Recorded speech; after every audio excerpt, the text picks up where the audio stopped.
the hippie period was one of the crazier periods, you know, certainly in the 20th century.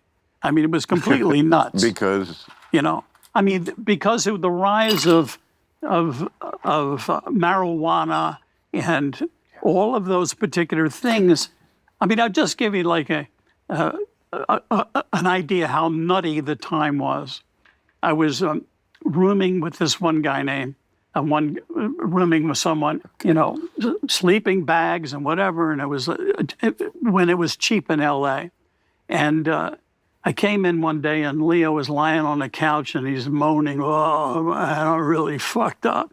I said, "Leo, what's wrong?" And he said, "Oh, I'm really fucked up." I said, "Well, what's wrong? What's wrong?" He said, "You know, I saw some pills on the sidewalk, man, and I took them, and it really fucked me up." I said, "You took pills on the sidewalk?" He said, "Yeah." I said, "Leo, what is wrong with you?" He looked at me, he says, "They could have been good, man. They could have been good." That is the name of a book. They could have been good, man. And so that was that. And it was a crazy period. And we would go up to, and Leo knew, he said, because I was new to LA at that time, he went up to, he said, "Go up to Laurel Canyon."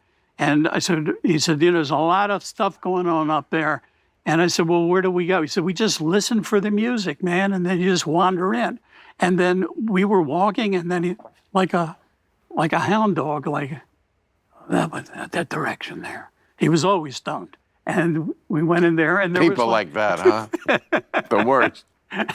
And there was some kind of party, and there was music going on, and it could have been some of the, you know, guys from the band, I don't know, but there were these parties, and there was no security back then. It was just wander in, wander out, do whatever you want. But see, Barry, I feel like, again, that is just the greatest title. They could have been good, man. But I feel like it applies not so much to the period of history, but the period of life. Because it's not so much that it was the 60s, it's that the guy was how old? Oh, he would have been 20. Right. That to me is what that's about. Yeah. Because that happens in every age. It is amazing to me that anyone lives to 40 because you are so, at least men, are so stupid. I certainly count myself among them. Yeah. So stupid from that age of like late adolescence when you actually have access to adult things to, I mean, who knows when, but certainly into your 20s, you are just such a danger to yourself. I mean, they have statistics on who causes most car accidents. It's that age? It's of course. Of course, it's 19-year-olds who are texting while they're driving or getting blown or whatever they're doing, drinking beer or daring each other or just doing something incredibly stupid.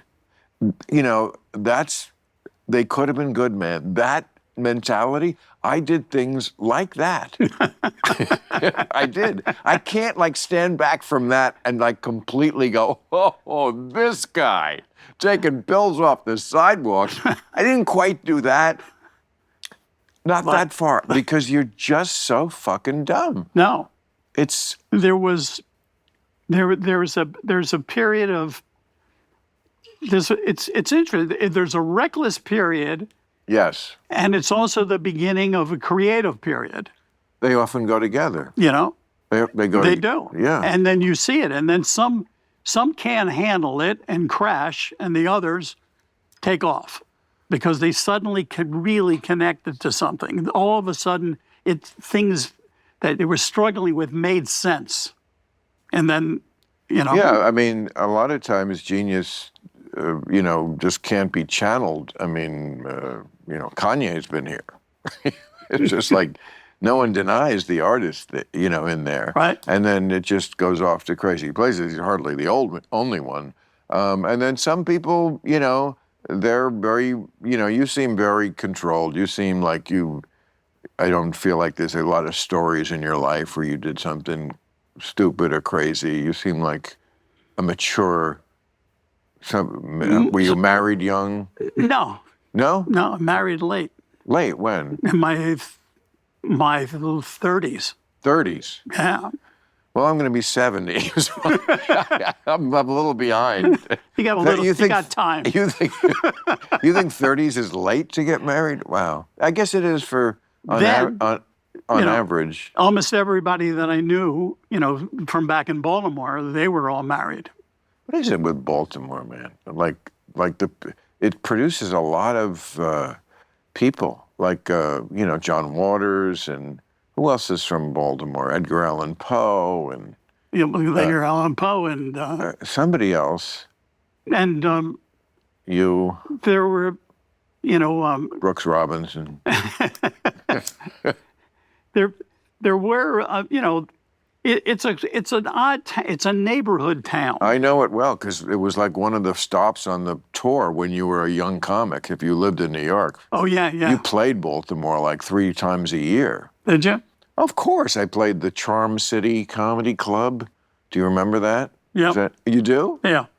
I was already on the West Coast, but when I came back, it was going. Then they had one place at the harbor. Like they redid the harbor. Remember then? They made it like a touristy thing. Yeah. And they put the audience is looking at you. You're on stage. Right behind you is the harbor. So there's a million things behind you for the audience to be distracted by.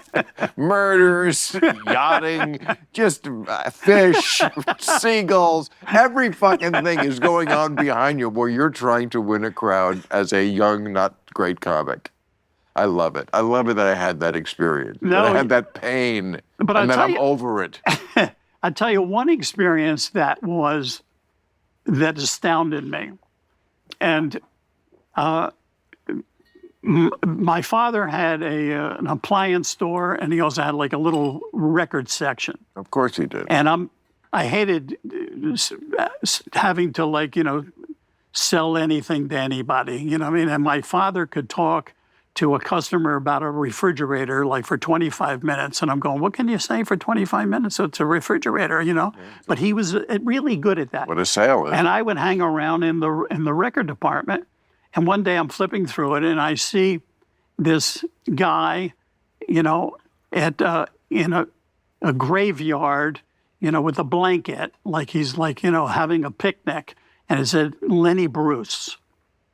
And I went, Lenny Bruce. So anyway, I took the album home and I listened to it, and it was the first time that I ever heard like a comic that really made me laugh. And he was talking about Adolf Hitler and this and all of getting laid. And it was like, holy shit, I've never heard anything like it. No, nobody had. So here's the thing. So I end up telling friends of mine, we're in the diner. I said, we got to go see this guy. You got to see this guy, Lenny Bruce. And they went, I'm not sure what song does he have? I said, no, he's not a singer. He's a comedian. And this is what they said, and this was really interesting. A comedian? Why would we go see a comedian? And the reason would be all the comedians at that time, were Borscht Belt, all that stuff. Schlock. I said, no, we got to go see him. So I talked to guys, and they're all fucking pissed off. And we go down there. It was at the Lyric Theater, and he comes out. He's smoking a cigarette. He starts to talk, a friend of mine looked at one another, whatever, and all of a sudden he mentioned something about getting laid, and it was like, what? And all of a sudden now he's talking about something with a girl. Now he's talking about Adolf Hitler, and the fact that they're looking for an Adolf Hitler because the Kaiser abdicated, it gave up. We have to find and they look at the guy here, the guy painting the wall, and what is your name, sonny boy? And he says, Adolf Schicklgruber. He said, no, we need a name that hits the public, something that hits the public. He said, what about That's great. Hitler? See, I never heard, if I heard that routine, I forgot. And I had listened to some of his records, and for my generation, it's just, a lot of it is too slow. I mean, it's just like a long time getting to something. Well, but he would go on top of it, as I remember it. And, look, he's talking about, the Vatican, and all of a sudden somebody looks out the window and says, Jesus is outside. Quick, hide all the jewelry. No, he was definitely a revolutionary. And so what happened was, my friends who were like looking at me and we're going to do this, and all of a sudden connected to Lenny Bruce.